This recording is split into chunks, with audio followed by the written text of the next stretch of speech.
David. Good evening. Welcome. This is your favorite science program, Creativity at Work. And tonight we're in for lots of excitement. In 1989, there was a great discovery made in Utah, the University of Utah, and it was called cold fusion.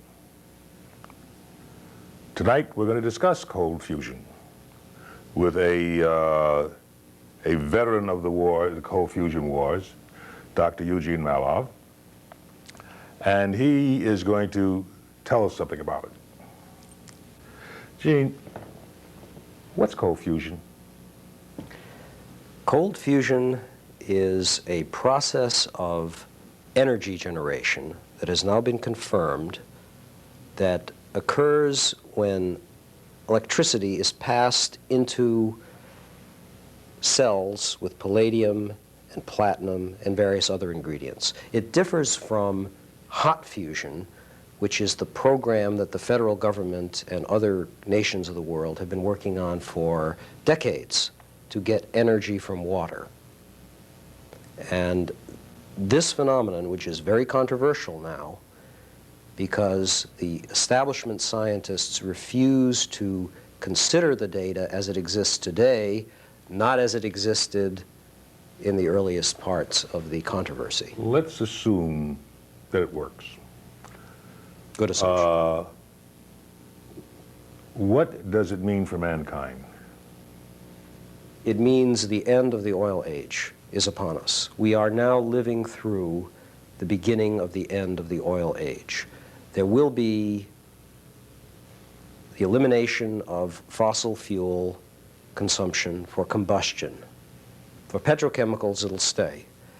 But the use of coal, oil, and natural gas will gradually wither away, beginning this decade. There will be prototype products on the market sooner than you think. That means that we would have unlimited supply of energy? Right. Water is the fuel. That's the bottom line in cold fusion, that the oceans of the Earth will be transformed into fuel tanks. May I just show something on the Go right ahead. display board here? This was cold fusion in 1989. It made the headlines in the news for weeks on end, and then the Department of Energy of the United States, in its infinite stupidity, convened a panel supposedly to investigate cold fusion, and in the process got rid of it. This was the report that they came out with, which was highly premature to say the least. Cold fusion research, it was called, and it was the death sentence for cold fusion in the United States. Not so for Japan, by the way. Let me show you this. This is just where we live. Apollo 17 photograph of the Earth. Earth is mostly water on its surface. Be a pretty good idea, wouldn't it, to make use of that fuel tank? In fact, hot fusion, which we spend billions of years on, billions of dollars on, not billions of years, is designed using high-powered lasers or high-energy magnetic fields to confine the products of water, hydrogen.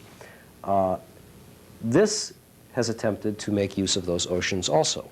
But in 1989, as you mentioned, Pons and Fleischmann, who are in this photo here, made the startling announcement at the University of Utah that they had done it a simpler way. And this was not accepted very well, to say the least. So essentially, we start off with the concept that, one, we need to be able to replace our present consumable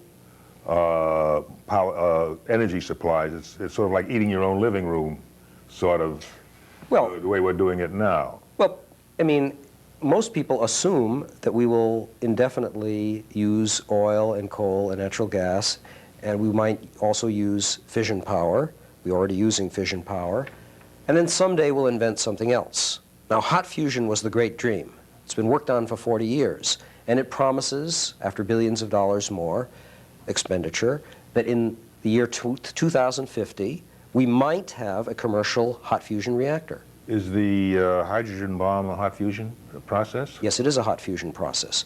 Hot fusion controlled, which is what we are spending $500 million a year on in the United States, is stated by its proponents, those working on it, will be ready in the year 2050. Cold fusion is ready now, but the scientific community doesn't believe this because it said in the beginning, this is incompetence, this is fraud, this is every name in the book, please leave the scene. It left the scene in the United States, unfortunately, except for the underground, but it is very hot in Japan. Let's talk about the technology for a moment. How many ways are there of getting cold fusion? There are a number of different ways. The one that Pons and Fleischmann first came up with was to have a cell of heavy water. Here. Heavy water can be obtained from all the water of the ocean, or the lakes, or the seas, or the rains, or the snows. And you have a palladium rod in here, a precious metal, and you have a platinum anode, and you pass an electric current through, and you get some of the heavy hydrogen from the heavy water into the palladium, and a mysterious reaction occurs, which we still do not fully understand, but it produces heat. Another way was discovered only about 2 years ago, and it was even more shocking than the first claim. It was that you could do this with ordinary water with the right chemical composition. Believe me, even a cold fusion person like myself found that hard to believe, but there are companies in Pennsylvania now that are ready to unveil prototype home heating units, which will mean the end of oil consumption. That's the bottom line. How many different, you've mentioned 2 ways of doing it, the Pons-Fleischmann way. What are the chemicals involved in the Pons-Fleischmann way? In Pons and Fleischmann, we have heavy water, and we have palladium, and we have platinum, which are precious metals. And the heavy water is a bit expensive, although it's so powerful that the expense would not be very great. That was the next question I was going to get to. Right. What percentage of the oceans is heavy water? 1/7,000th, which is more than enough for powering the world. Is it an energy hungry process to do that? To get the heavy water out? No. Right. The energy you get as a result of using the heavy water is far more than what you would require just to get the heavy water. And by the way, David, as you said, the other process of cold fusion that was discovered, the light water process, which uses nickel materials, doesn't use precious metals, uses ordinary water, and uses potassium carbonate, which is a cheap chemical, to run the electricity through. It is astoundingly cheap. It is so remarkable that you can hardly believe it, and indeed the skeptics don't believe it. But here is a very interesting graph of what fusion in general will do, whether it's hot fusion or cold fusion.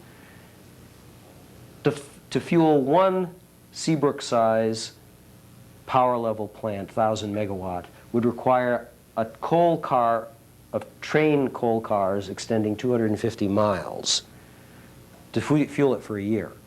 It would require 7 or 8 super tankers of oil.